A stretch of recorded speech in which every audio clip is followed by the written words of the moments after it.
yearly.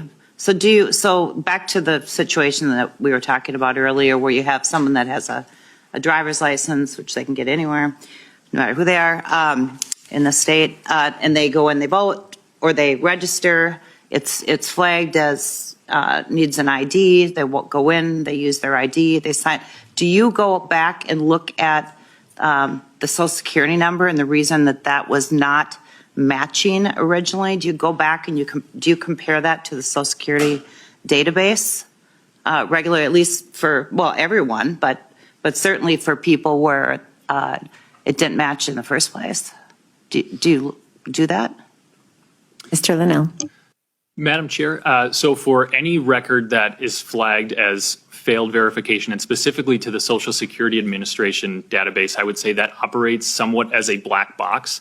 If we get a matching record to confirm that it is verified against the Social Security database, it comes back to confirm that there's a match.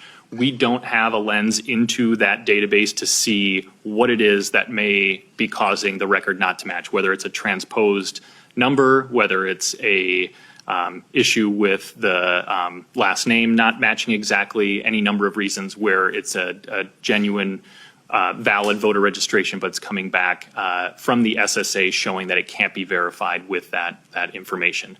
But for any record that's submitted at the time that verification cannot be confirmed, that's where that additional review by the county elections office is taking place to make sure that record then gets flagged and challenged in the system. And as I touched on briefly, there are a series of reports that are generated after each election to show any records that may have been challenged and updated as a result of voting in that election that are reviewed. And if there's any discrepancies there, or if an unverified voter has cast a ballot, that may be referred on to the county attorney for investigation.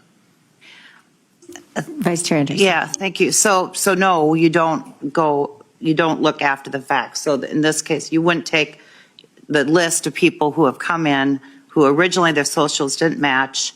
They are now active because they brought their photo ID in, but you don't go after the fact and take a look and see if it matches, do anything with the Social Security database to recheck these folks after the fact. And then finally, once they voted, are there ballots, let's say nobody challenges them at the polls, once they voted, are there, their vote counts, right? Mr. Whether or Linnell. not they're Madam Chair, so not, yeah.